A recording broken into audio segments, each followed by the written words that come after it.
Well, to continue paying tribute to the now late Kimi Makwethu, we're joined by former Auditor General Terrence Nombembe.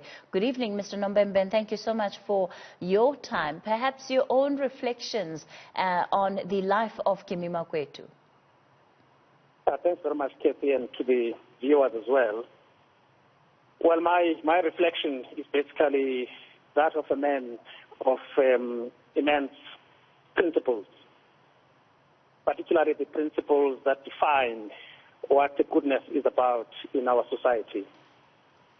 A person that is a hard worker, a person that is very clear about what's ethical, what's not ethical, a person who has stood firm to run an institution that was established to bring about that goodness in this country.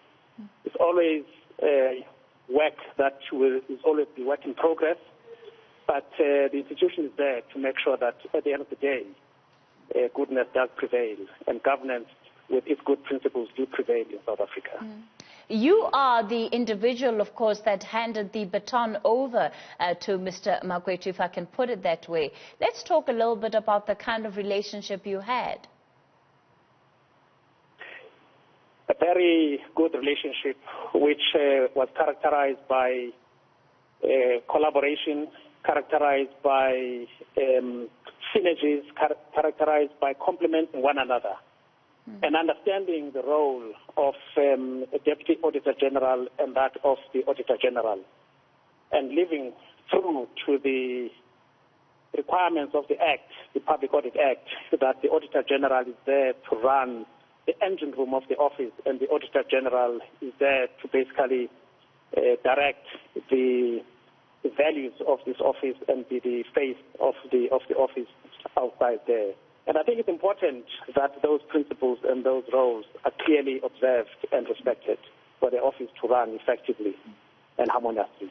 It's an important role to hold, especially when it comes to, speaking truth to power in some level, but also being able to be fully honest about the state of affairs in this country. We know that the Auditor General's office has had different types of difficulties over the years in holding officials at different levels of governance to account for some of the malfeasance and mismanagement in their departments, in their municipalities, etc. The list is quite long.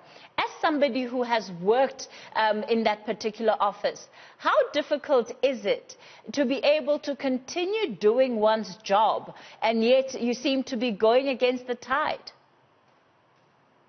Cathy, it's not difficult at all, I must be honest. The issue is whether the other people are playing their part in the equation. And the office should never get tired to actually keep telling the truth and identify things that need to be attended to. And I think it's therefore important that in doing that, you are comfortable with the repetition until someone actually gets it. The issues, for instance, that are being dealt with in the State Capture Commission are no new issues. These are the issues that this office has been raising for years, but no one cared to listen. And the repetition that the office has had to actually endure will, at the end of the day, yield the result. And remember that the Auditor General and its office is there to make sure that its decisions are not interfered with. They are independent. They are actually decisions that are not buying any face, but decisions that are actually telling the truth and the facts as they are. And I think as professionals, we should never be tired of that.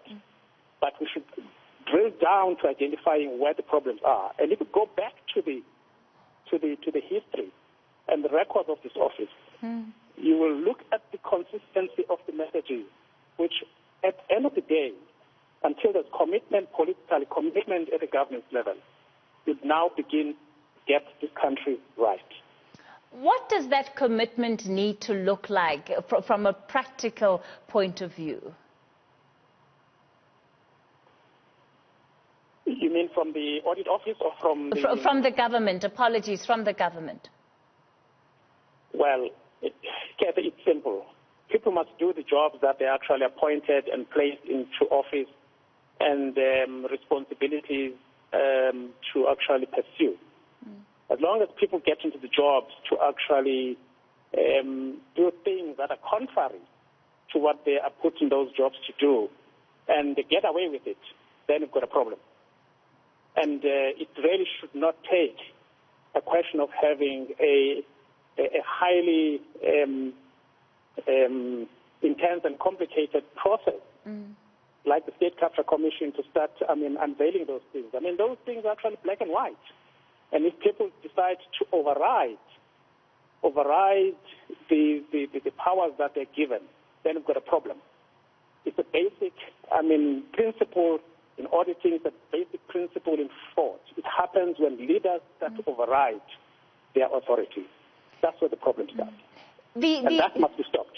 The Chapter 9 institutions have long been said to be some of the custodians of our democracy, and I suppose the Office of the Auditor General is no different. What do you see as being the role of the Auditor General in this country going forward, I suppose, building on the legacy that you have left behind, that Kimi Makwethu built on, and that the incoming Auditor General will also now have to look at improving? The one magic word, Cathy, there must be consistency in what they've been doing. They must not yield. They must not lower their guard. Instead, there must be intensity in what this office has always been doing so well. And I think at the end of the day, as long as they're consistent, they're making sure that they are truly independent, that their outcomes and their reports and their messages are authentic. It will eventually come right. The Constitution is very clear. And it applies, by the way, not only to the office. It applies to all the Chapter 9 institutions. That these are institutions that are there to safeguard the democracy. And the moment the executives start taking them seriously, the moment those that are charged with oversight start taking them seriously, then this country will actually be a better country. What are you the only reason things are going astray is because those that are supposed to do certain tasks neglect those tasks, and nothing actually happens about that neglect. Mr. Nombembe, let me ask you one last question. What are you going to miss the most about Mr. Makwethu? Well, his friendship. He's been a true friend.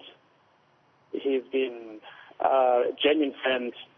And I'll miss his laughter. He's a man of immense sense of humor. We actually, between me and him, were total opposites, but we complemented each other very, very well. All I could do is basically to laugh while he was actually cracking all the jokes, So, and the family that we've actually been able to build in terms of relationships, I'm going to miss that. But fortunately, his family is, I'm here now with the family. They seem to be relaxed and have accepted the reality. And that's what actually we were all looking forward to. Well, we certainly extend our condolences to you and everybody else from the Makwethu family that has been affected by this loss, and his friends. That was the former Auditor General, Terrence Nombembe. Thank you for your time on News at Prime. Well, Mark Lewis is going to have a final look at your sport after this. Do stay with us.